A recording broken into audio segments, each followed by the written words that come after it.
Hi again, everyone. Patrick Pfingsten here. I write the Illinoize political newsletter, which you can find online at theillinoise.com. Sign up for our daily newsletters and information that comes out on the state of Illinois government and politics. We're back today in another crazy week of Illinois politics, not only with what is and isn't happening at the State House. In fact, we're going to kind of detour from the State House in the last 3 weeks of the legislative session, and the fact that the so-called ComEd 4, four defendants in the bribery case of former Speaker Michael Madigan, Ann Parmajori, the former CEO of ComEd, John Hooker, former in-house lobbyist at ComEd, Jay Doherty, a former ComEd contract lobbyist, and Mike McLean, a former ComEd contract lobbyist and person of influence with the former House Speaker, were all convicted on bribery charges, among others, on Tuesday. We're going to spend most of our conversation on that today.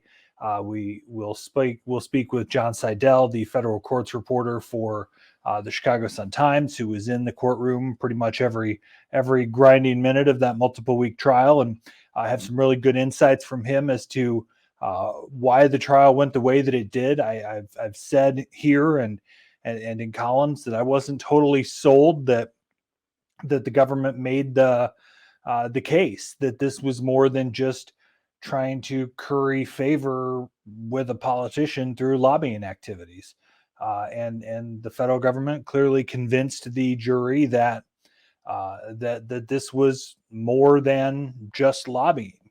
And of course, the impact that it will have on the former House Speaker himself, who's under indictment and faces a trial in federal court potentially early next year, about 11 months from now. We'll also talk to former House Republican leader Jim Durkin, who kind of raised the alarm for years about potential corruption among Democrats in Springfield, specifically Mike Madigan. Wondering if he's feeling a little vindication now following this trial and these allegations that have come to fruition through convictions. We'll be interested to talk to him, and just in the interest of full disclosure, I reached out to a handful of Democrats to talk about corruption in the ComEd case, and I either did not hear back or they were not interested in appearing on our podcast this week, and you can imagine why. And also, we're recording this Thursday night, as you'll hear it sometime Friday or over the weekend. Late Thursday, actually, it was while we were talking to Jon Seidel from the Sun-Times. The Seventh Circuit Court of Appeals, a single judge on the Seventh Circuit Court of Appeals, put a stay on the stay of the assault weapons ban. So you'll remember last Friday, I believe it was at the end of April, the Southern Illinois judge Steve McGlynn put an injunction in place, enjoining essentially the taking the assault weapons ban that was passed in January and taking it out of effect pending trial in the Southern District. The defendants, which include the governor, the legislative leaders, the attorney general, they all went straight to the appellate court, and an appellate court judge on Thursday granted their motion to reenact the assault weapons ban. So as we stand here, I sit here recording this late Thursday night. The assault weapons ban is back in effect in the state of Illinois. Let's get into it. There's a lot to talk about, so we'll get started. All right, we're pleased to bring in our friend Jon Seidel, the great federal courts reporter for the Chicago Sun-Times, who has been in probably every menacing minute of this ComEd trial, and also is following the assault weapons ban case, which we'll talk about as we record this Thursday afternoon. There's some breaking stuff. So, Jon, let's start with ComEd.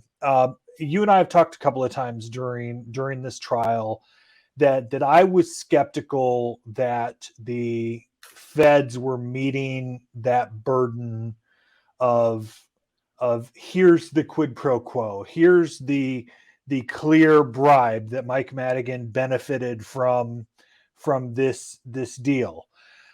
I obviously wasn't in the room, but I saw the evidence and the videos and the calls and that sort of thing. Listen, I've been around this game for a long time, and everyone knows that there have been bad deals happening over the years, but even I wasn't sold it was done in court. So as you guys talked to the attorneys, as you talked to jurors, what made what was the winning message here? What was the strategy that worked? Well, there's a lot to say there, but I think that I'll start with what the jurors have told us. We've heard from a couple of jurors. One in particular spoke for quite a bit of time to several reporters in the lobby of the Durkin building, quite eloquently. And, they said they really ached about this, but, at the end of the day, I think they considered whether or not there was an intent to influence here. And what it just came down to is, I believe she said that this is just not lobbying. This is something beyond that. And, you mentioned a quid pro quo. I don't actually believe that the case law requires an explicit quid pro quo as we've come to know it. I think really the key here is a corrupt intent by the defendants.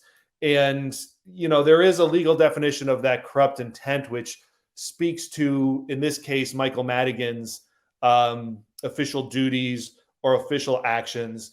But, I think that when it comes to the corrupt intent, that's why we heard so much about these allies of Madigan, subcontractors who were allied with him, and how they did no work. They got all this money. They got $1.3 million across 5 people across 8 years, and just seemed to do absolutely nothing for ComEd.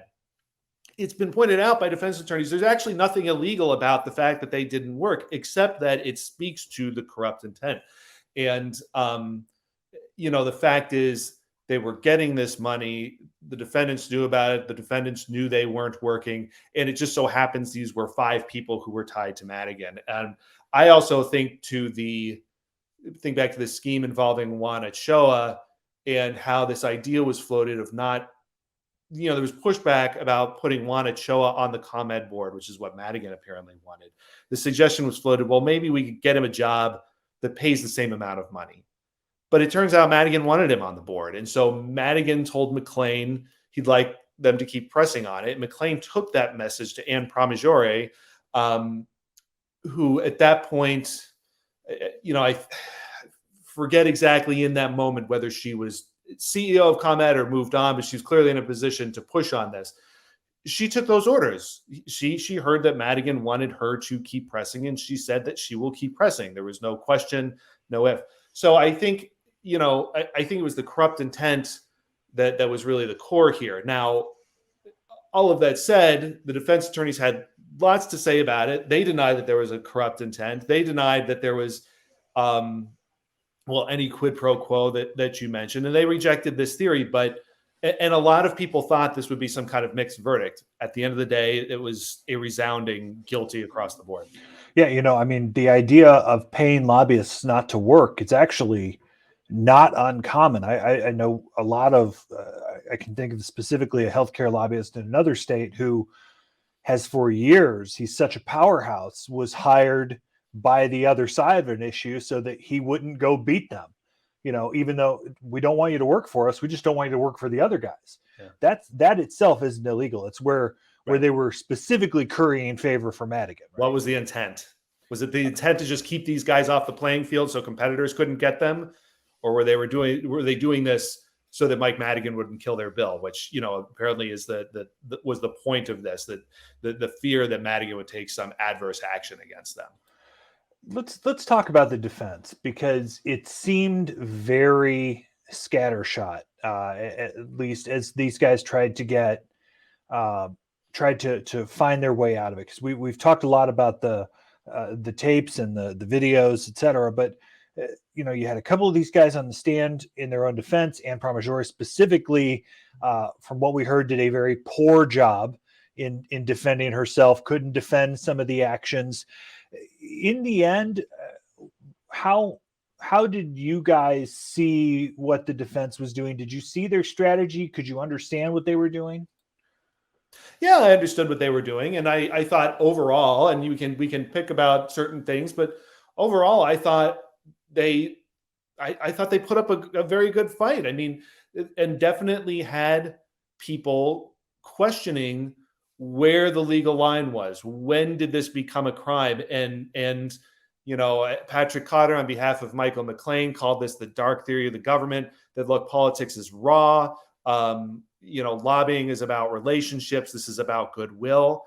I think they did as well as anyone can do to send that message and try and counter the government narrative. And yeah, look, it's from day to day, bouncing back and forth between different pieces of evidence, cross examinations, arguments. Like, man, it was a lot to take in and a lot to think about. And on any given day, you're kind of like looking at this thing from a different angle. But yeah, I think we heard their message, and I think the jurors, more importantly, heard that message. And I think there were members of the defense team and the defendants who looked quite dejected the other night because, again, it was just at the end of the day completely rejected. What's the feeling now about the Madigan case? Because he was, I mean, even though he wasn't on trial in this case, he was on trial in this case. I mean, this was a Madigan case. I made the comment that the most fearful guy in the state on Tuesday should have been Michael Joseph Madigan, because this clearly spells really bad news for him, right?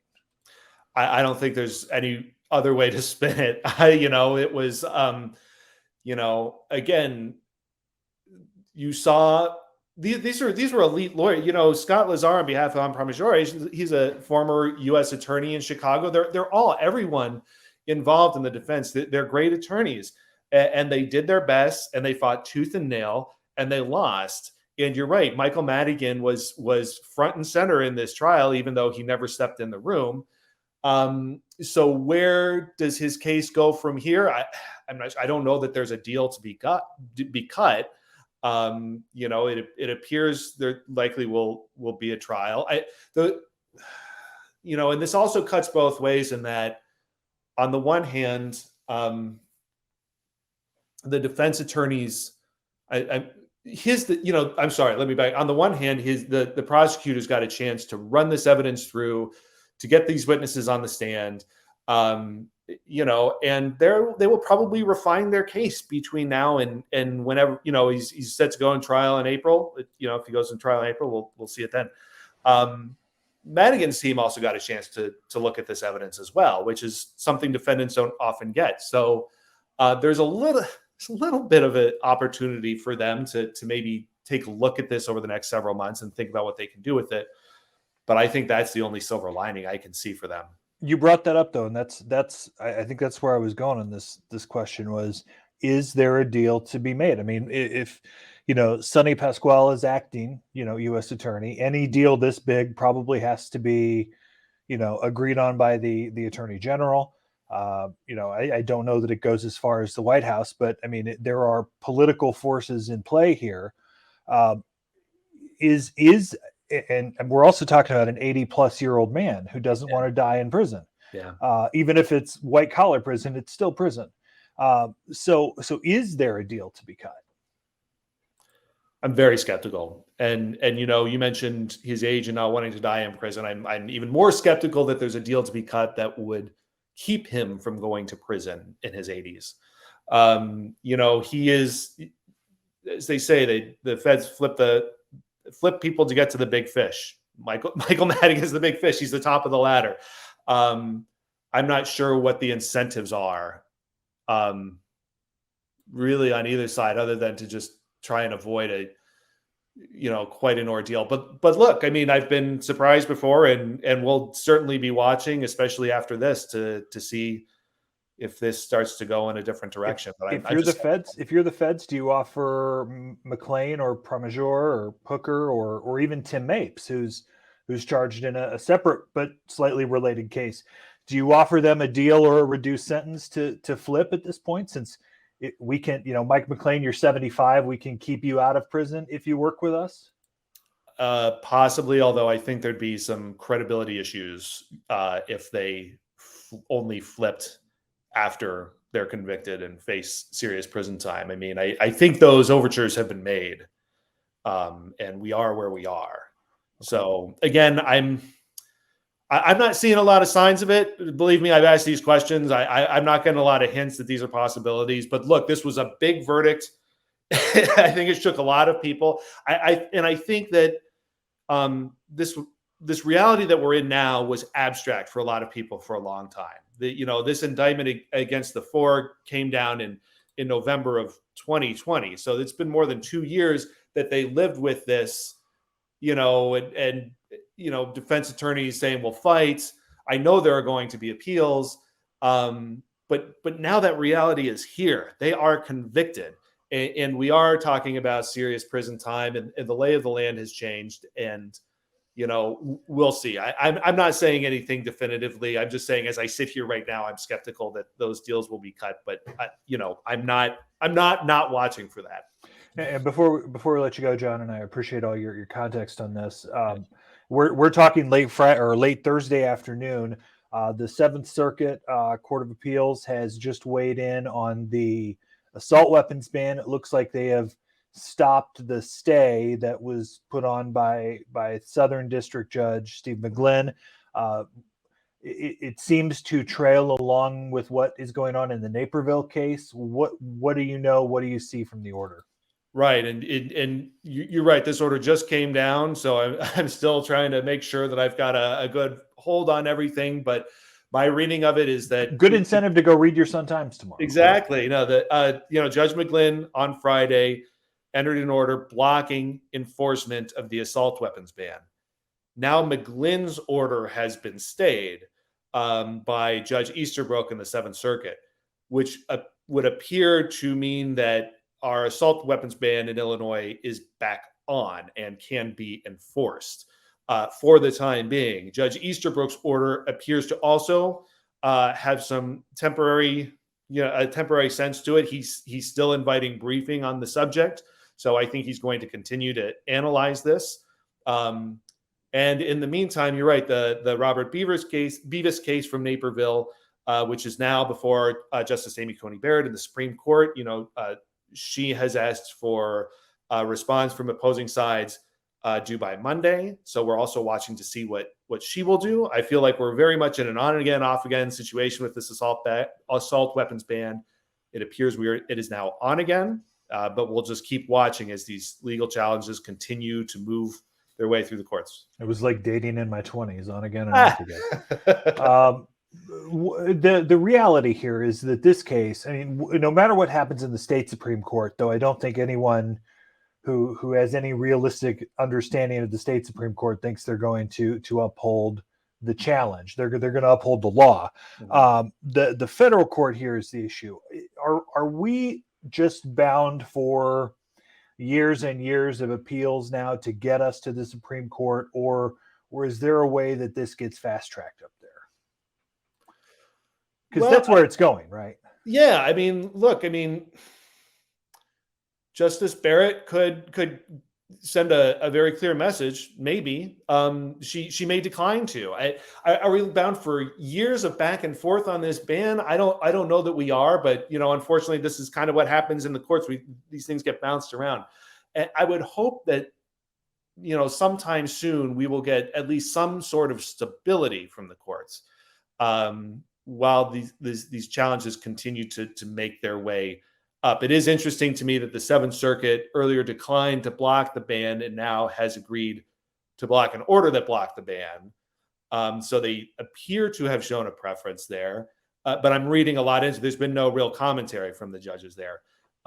Maybe we'll get some of that from Justice Barrett in the Supreme Court to stabilize things. But yeah, I do think as far as litigations goes, we're probably going to be dealing with this for a while until we do get a final answer. Yeah, and it was pretty obvious in McGlynn's order last Friday that even though he put a kind of a disclosure at the bottom saying, "Hey, we'll listen to this," but it was pretty clear that that he thought that it was unconstitutional. So it's pretty obvious this is moving up the chain. Yes, it is. Yep. All right, Jon Seidel, Chicago Sun-Times, the fantastic federal courts reporter. Follow him on Twitter, read his newspaper, get all the good stuff, get smarter. Jon, we appreciate your time. Thank you. We're joined now by the former Republican leader in the Illinois House, former state representative, Republican Jim Durkin, who resigned at the beginning of 2023, former assistant attorney general, former prosecutor in the Cook County State's Attorney's Office, and a guy who's been talking about corruption for as long as I've known him. So I think it's appropriate to kind of get your perspective in the aftermath of the ComEd trial and maybe reaction to how Mike Madigan should be feeling right now. So, leader, first, thanks for the time. What was your reaction to the ComEd verdict? Well, I was surprised, but it was expected. I thought based on it's hard to understand the evidence when you're basing it on tweets coming out of the courtroom. But from what I understand, the evidence which was presented was very strong, it was very powerful, and that also I think the defendants did not do themselves favors when they went on the stand, and they were tripped up with their own statements from videotapes and also wiretaps, which the jury found that they were not truthful and lied. So it's another sad day for Illinois, particularly another mark on Springfield. And it's I've been talking about this whole issue of Mike Madigan and ComEd for almost 4 years. And I tried to start an investigation in the House of Representatives to bring this at least to a level where we can conduct our own investigation. And now I was stiff-armed on that by the current speaker and the now head of the Democrat Party of Illinois, Representative Hernandez. So I will just say that if the legislature is not able to accomplish any type of meaningful policing actions against itself, then that is why you have a U.S. Attorney's Office and that you get results from yesterday. So I do feel a certain sense of vindication from this verdict. But again, that's not something that anybody, nor should I feel real proud of. It's just what is Springfield going to do in light of this? We're a reactionary body, and if there is ever a time to react in a thoughtful, in a meaningful way, this is the time to do it. Do you believe that there was anything to the argument? You've talked to plenty of lobbyists in your time. You've gotten plenty of campaign contributions from ComEd and other utilities and other businesses that are regulated by the state and lobbyists who write checks. Is it easy, or is it something that the general public can understand, the difference between lobbying practices like writing a check to a politician, like going in and trying to make a politician happy, and crossing that line to bribery? It seemed like a very gray line to me. I mean, and I wasn't around Springfield as long as you, but I've been around for plenty of years. That it seems like a convoluted question. Were you surprised that the jury got it? You know what? I thought it'd be a tough question because from a lot of people's perspective, it is a gray area. But if you read the comments of the jury foreman and also members of the jury, they were very clear that they understood that there is a need for lobbyists. Those are their words. These are the jurors from yesterday, to help educate members of the General Assembly. But there is a line that gets crossed when you do the types of things which Mike McLean and the ComEd crew did to influence Mike Madigan in exchange for legislative favors. Every one of these cases is fact determinative. And in this situation, the jury was able to distinguish between lobbying versus bribery. And that was based on the facts that were presented to him. So, it goes back to, is there truly a quid pro quo? And is this done to, what is the intention of this offering? Now, every lobbyist wants to make a case on behalf of their interest. But when you go to the extremes that Mike McLean did, John Hooker, going back many years with ComEd, that does not fit the type of profile that most lobbyists go about their business in Springfield. I don't know Mike McLean well at all. I've met him once or twice just in passing. Was there a feeling that he was dirty over the years, or was it just that he was Madigan's dude? I can't say that. I knew Mike McLean just by saying hello. I've known him for years, but I was not aware of the business that he did. We often would only see him sitting outside on a cement bench outside the chamber, or sitting with Mike Madigan at a restaurant.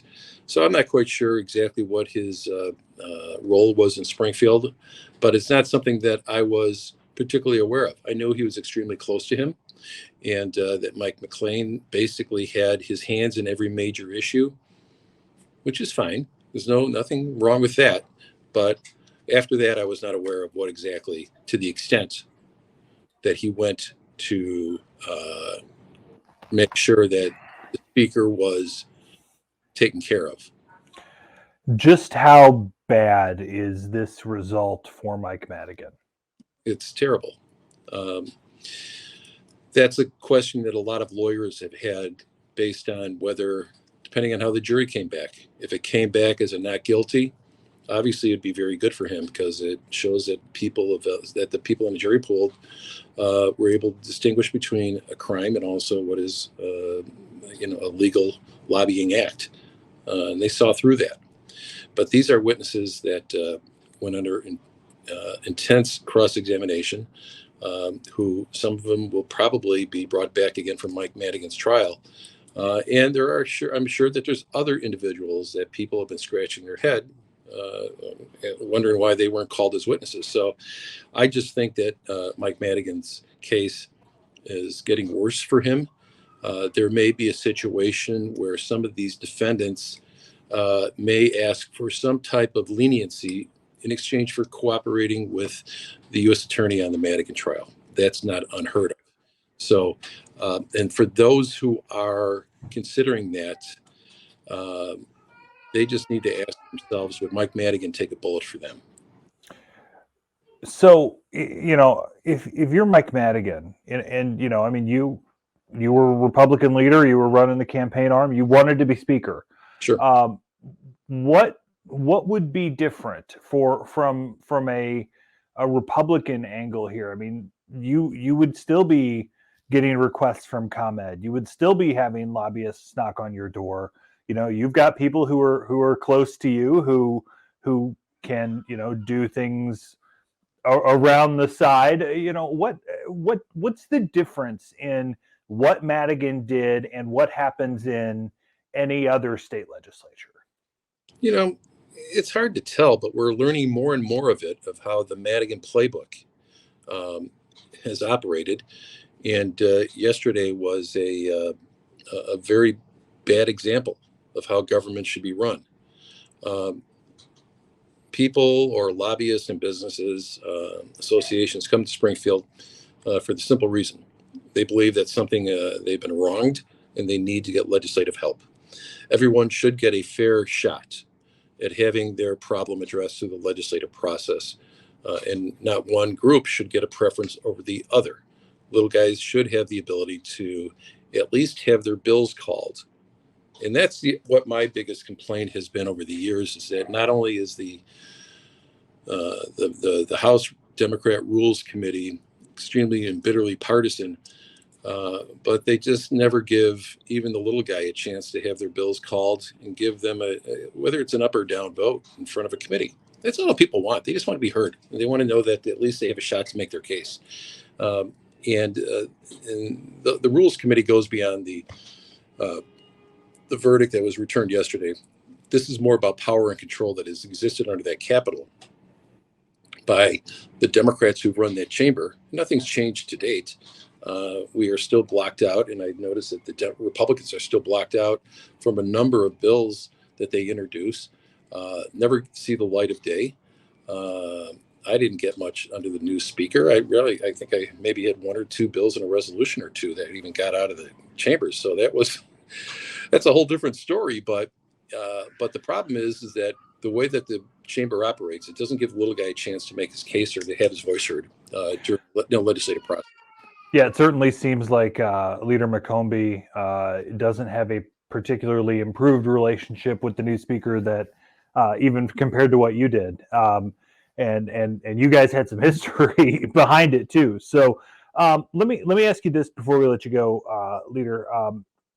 I talked a little bit in the newsletter Tuesday morning or Wednesday morning about the need for some real ethics reform, lobbying reform, campaign finance reform, a revolving door provision that doesn't have, that isn't as leaky as a bad basement window.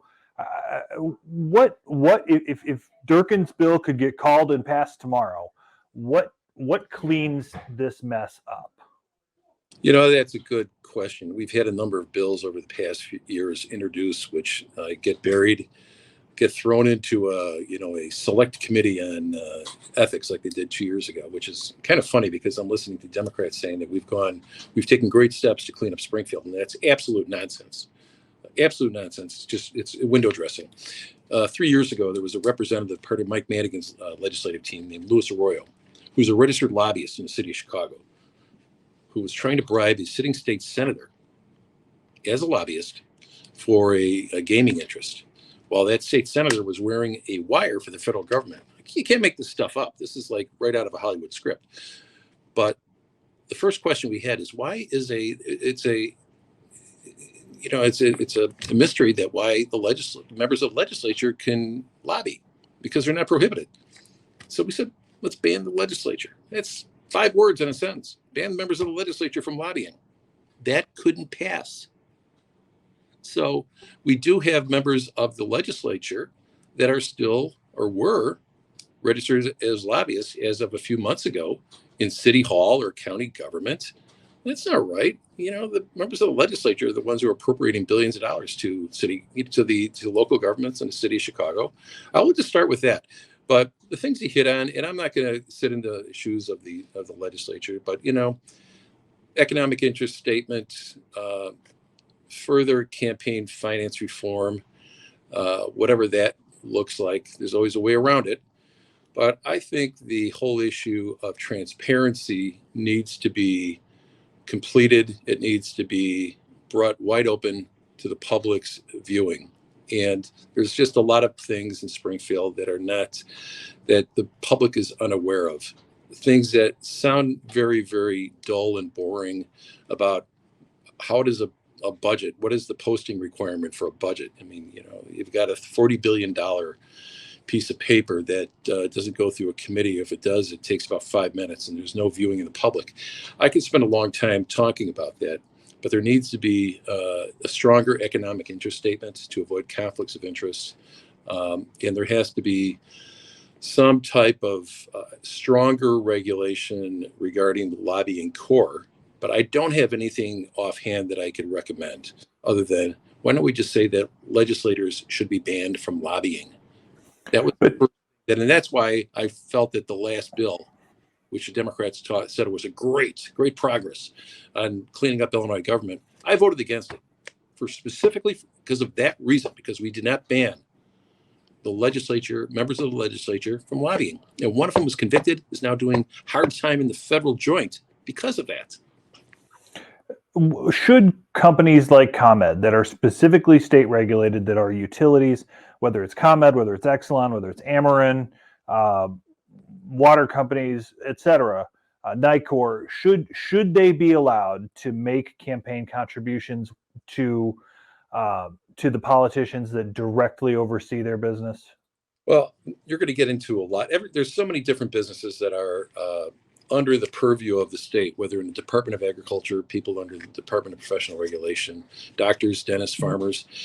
I think it's easy to say that, but I think it's not practical to say that public utilities are going to be prohibited from making contributions. because there are so many other interests in Illinois which are highly regulated by state governments that also fall under that same purview. We hope you're enjoying life post legislature. Appreciate you taking some time to. You and I have talked a lot about corruption and ethics over the years, and I felt like it might be a good time to catch up, especially considering the circumstances over the last few days. So, Leader, I really appreciate it. All right, Pat. Be good. Thanks to Leader Durkin for his time. I should mention he called me after we got done recording late Wednesday, and said I forgot to send you this page from the Sun-Times. That the headline was clear. This is not lobbying. So I think Durkin's trying to make the point as well that clearly the defendants were going above and beyond what is acceptable in that case. So it's going to be a long 11 months for Mike Madigan. I think a lot of people believe. And the question in politics is, there are going to be plenty of Democrats who are going to act like this never happened. I never heard of Mike Madigan, even if they took millions and millions in campaign dollars from him, some of which probably came through ComEd at some point. Will there be ethics reform? Probably not. Definitely not in the next 13 days or whatever is left of the legislative session.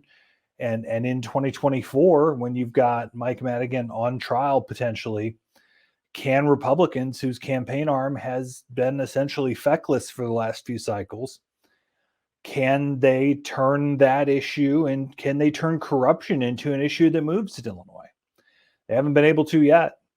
So why start now, right? Thanks so much for taking time to join us. So we really do appreciate your support. You can sign up for our daily emails at theillinoise.com. There's a subscribe button up in the top right of your screen, and you can follow us on Facebook and Twitter and all those fun places too. Thanks so much for joining us. Have a great weekend, everybody.